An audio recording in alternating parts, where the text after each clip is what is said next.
My name is Helen Bradford. I'm 63, a retired librarian, and I live alone in a modest apartment just outside Albany, New York. My husband, Jack, passed away 4 years ago, and since then I've been rebuilding a quiet life. Simple, orderly mine. It was a Tuesday morning when the envelope arrived. Thick, cream-colored paper, my name written in sharp black ink. Mrs. Helen Bradford. Not Mom, not Mother. Just the formal, distant version, as if I were some estranged relative she barely knew. I recognized the handwriting instantly. My daughter Lauren always had penmanship that looked like it belonged on wedding invitations or legal notices. Precise, beautiful, detached. I should have known better the moment I held it. There was weight in the paper, not just physical but emotional. I ignored my cooling coffee and opened it. Inside was a single sheet of paper. No card. No message. No photo of a smiling couple in coordinated engagement poses. Just a printed invoice. $35,000 for wedding planning and ceremony arrangements. $35,000 for a 3-week honeymoon in Tuscany. Total, $70,000. Payment due in 30 days. At the bottom, in Lauren's unmistakable handwriting, "You should feel lucky I'm letting you contribute at all. After everything you've put this family through, this is the least you can do." I read it again, then again. My brain understood the words, but my heart refused to. My only daughter had sent me a bill for a wedding I wasn't even invited to, for a honeymoon I hadn't heard about, and she was treating it like some generous opportunity I should be grateful for. The coffee mug slipped from my hand and shattered on the kitchen floor. Brown liquid spread across the white tile like spilled blood. I didn't move. 27 years of motherhood, and this is what it came down to. Not a phone call, not a conversation, not even the courtesy of a request, an invoice. I thought about the last time I'd seen Lauren Christmas dinner 18 months ago. Her smile hadn't reached her eyes. Her words always seemed to carry judgment, veiled concern.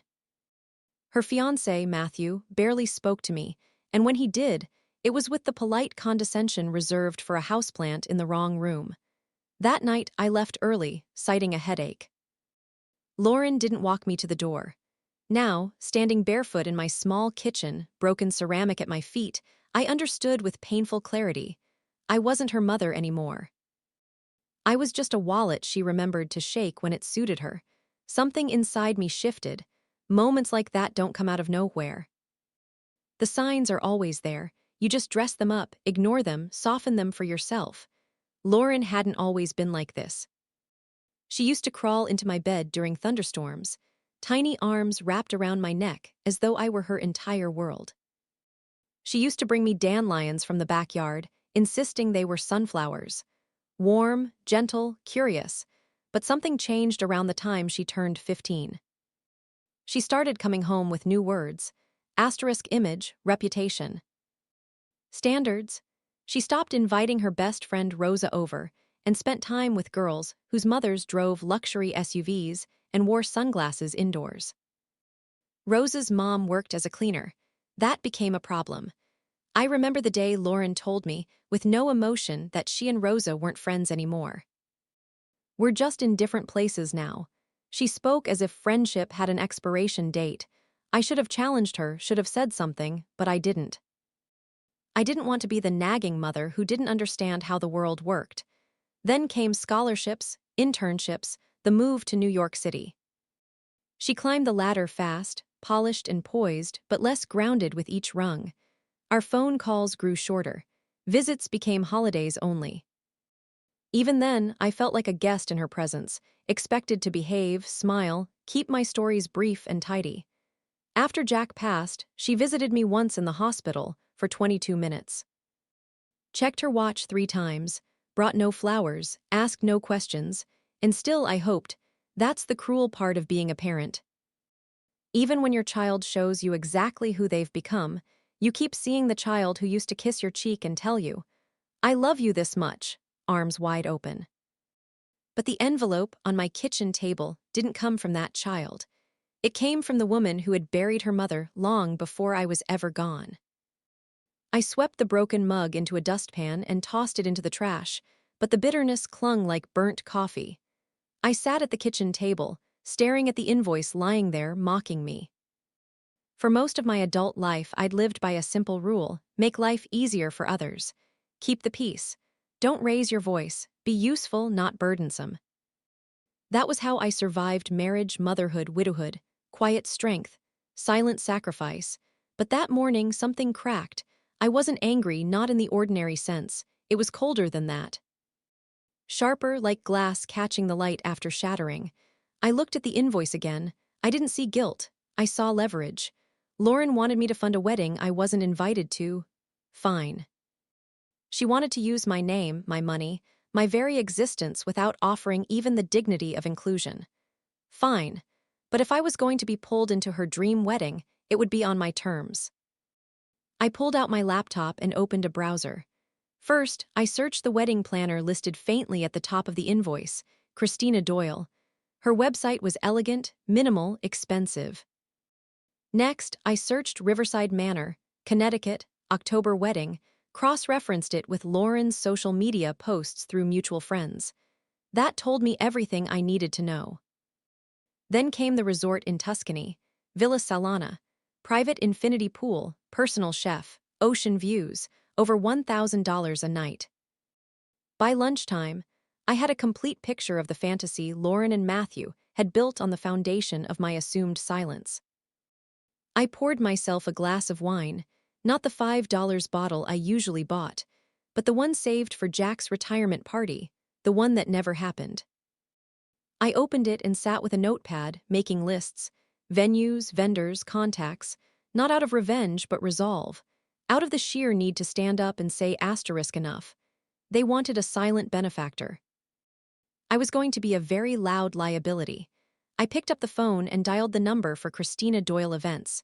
A woman answered, voice smooth, professional. Christina Doyle Events, how can I help you? I took a breath. Yes, hello, I'm calling about the Lauren Hastings wedding. This is Helen Bradford, her mother. The next afternoon, I dressed with deliberate care. A navy dress I'd bought years ago for a retirement gala I never attended. A strand of my mother's pearls. Low heels untouched since Jack's funeral. I wanted to look like a woman who could write a $70,000 check without blinking, not because I intended to, but because I knew appearances commanded attention. Christina Doyle's office was on the 5th floor of a sleek building overlooking the Hudson. Glass walls, cream upholstery, a front desk faintly scented with lavender and money. Christina met me with the charm of someone accustomed to polished appearances. Mrs. Bradford, it's such a pleasure. Please, come in. She offered coffee in a china cup. I accepted, not wanting to appear defensive, letting her believe I was exactly what she expected, until I was. We're absolutely thrilled to be planning your daughter's wedding, Christina began, glancing down at a leather-bound folder. Lauren has exquisite taste. The venue, the linens, the floral installations, just stunning. Yes, I said mildly. She always did have a flair for the dramatic. Christina chuckled politely, unsure whether it was a compliment. So I understand you'll be finalizing payment for several outstanding items. I set down my coffee cup with care. I'm afraid there's been a misunderstanding. She paused, her pen hovering. I received an invoice yesterday. I wasn't aware I was involved in any financial agreement. Oh, she blinked, clearly thrown off script. Lauren said you were eager to contribute. That you felt terrible about missing the ceremony and wanted to make it up to her. I wasn't invited, I said plainly. Silence. She didn't mention that. No, but she did send me a bill for $70,000 with a note that made it sound like I should be grateful to be allowed to pay. Christina looked visibly uncomfortable now. She adjusted a paperclip that didn't need adjusting. I apologize. That's highly irregular. Tell me, M. Doyle, I continued. When clients book your services, they sign contracts, don't they?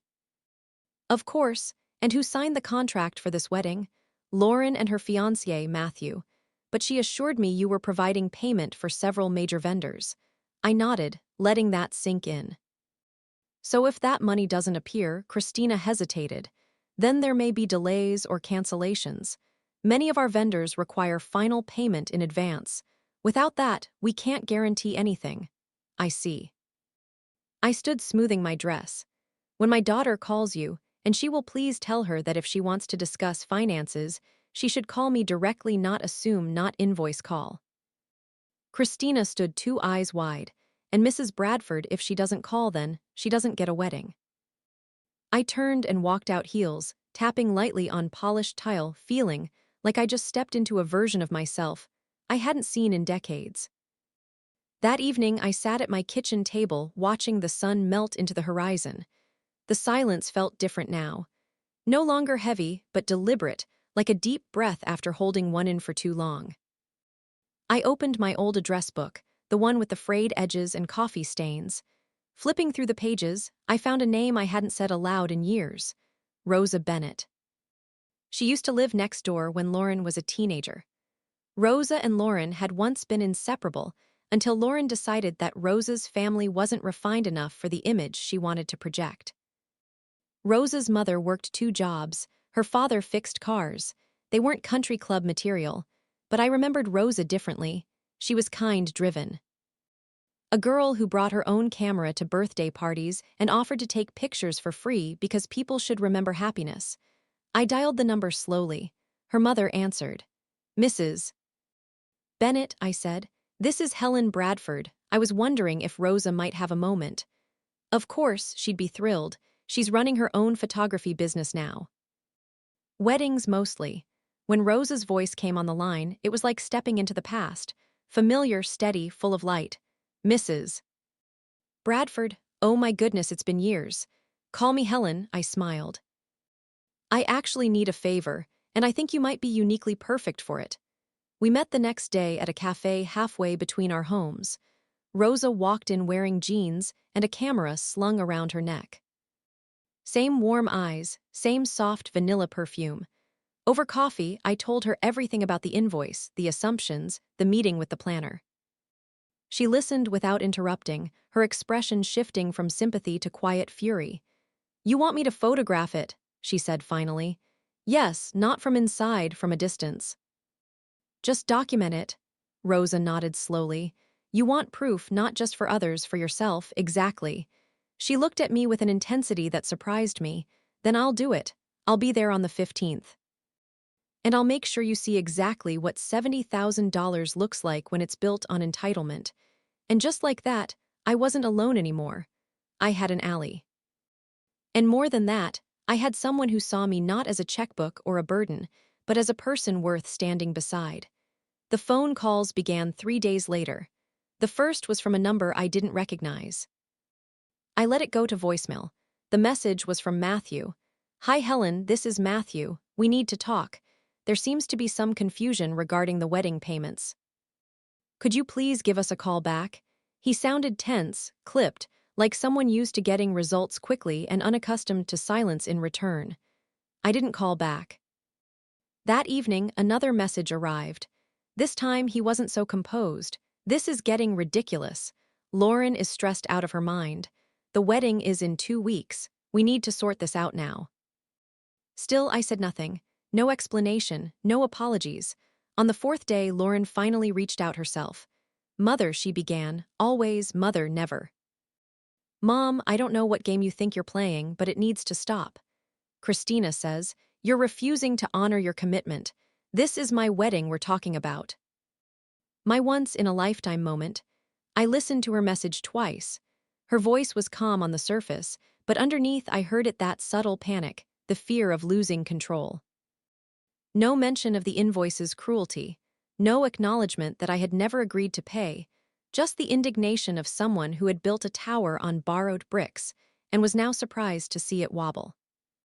That afternoon, Rosa called to check in. "How are you holding up, Helen?" "Better than I expected," I said. "How's the venue looking?" "I stopped by this morning," she said. "They're still setting up, but I overheard the staff talking. Vendors are asking for advanced payment now. They're nervous." "Good," I said without hesitation. "Let her scramble." "There's more," Rosa added, her tone brightening slightly. "I ran into someone you might remember. Jacqueline Foley used to live a few houses down from you. Her son played soccer with Lauren. Jacqueline, I said, surprised. Of course, I remember her. She works for the catering company Lauren hired. When I told her what was going on, she got this look on her face and said, "Tell Helen we haven't seen a dime, but if she decides not to pay, I'll make sure the kitchen staff knows exactly why there's no dinner." And then she added, "After the way your daughter treated my team, I'd cater Helen's birthday for free." I laughed. Actually laughed for the first time in weeks. Not because I was vindictive, not because I wanted a scene, but because for once people were beginning to see what I had seen for years. Lauren hadn't just alienated her mother. She'd alienated everyone who tried to treat her like a human being instead of royalty, and the cracks were finally showing. October 15th arrived under a gray, unwelcoming sky. A slow drizzle painted the sidewalks, soaking the corners of everything it touched. From my kitchen window, I watched the rain fall in thin sheets, imagining the chaos unfolding across town. At 6:00 a.m., Rosa had texted me. "Venue looks chaotic. Vendor trucks already pulling out." "Still want me there?" I replied without hesitation. "Yes, document everything." By mid-morning, my phone was vibrating nonstop. 17 missed calls, some were from Matthew. Some from unknown numbers I assumed were vendors or perhaps guests. I silenced the ringer and made tea. I cleaned the apartment in slow, intentional movements, not out of nervousness, but clarity. If Lauren tried to escalate this, if she attempted to shame or guilt me, I wanted every financial and emotional record in place. Not out of spite, for protection. At 11:30, the doorbell rang.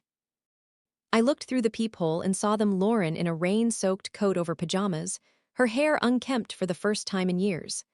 Matthew behind her, stiff jaw clenched. I opened the door but didn't step aside. "Mother," she began, voice raw from crying. "We need to talk." I looked at her calmly. "You both look upset." "Is something wrong?" Her composure broke instantly. The florist left. The caterers demanded $12,000 in cash this morning and walked out. The photographer says, "We still owe him $8,000 for the engagement shoot, and he's refusing to shoot the ceremony. My wedding is falling apart." Matthew's voice followed, bitter and sharp. "You knew this would happen. You planned it. You're punishing her because you didn't get your invitation." I didn't flinch. "I'm not punishing anyone," I said. "I'm just not paying for something I was never included in." The words landed like bricks, and suddenly, the blame they'd so confidently thrown my way didn't seem to stick as well as it had before. Later that night, I sat at my kitchen table, a bowl of warm soup in front of me, the kind I used to make for Jack when the seasons changed. The apartment was quiet but not lonely. My phone buzzed. A message from Rosa, wedding officially canceled, guests being informed, caught a full meltdown in the parking lot, got it all. I smiled, not out of cruelty, but relief. Across town, my daughter was learning what I had long since accepted. When you treat people as tools, they eventually stop working for you. I looked around at my small, clean space, the same one Lauren once called embarrassing. But it was mine. And for the first time in years, I didn't feel ashamed of it. I didn't feel small. I felt solid, rooted, seen. Sometimes peace doesn't come from fixing broken relationships. Sometimes it comes from choosing yourself and letting the silence speak louder than the apology that never came.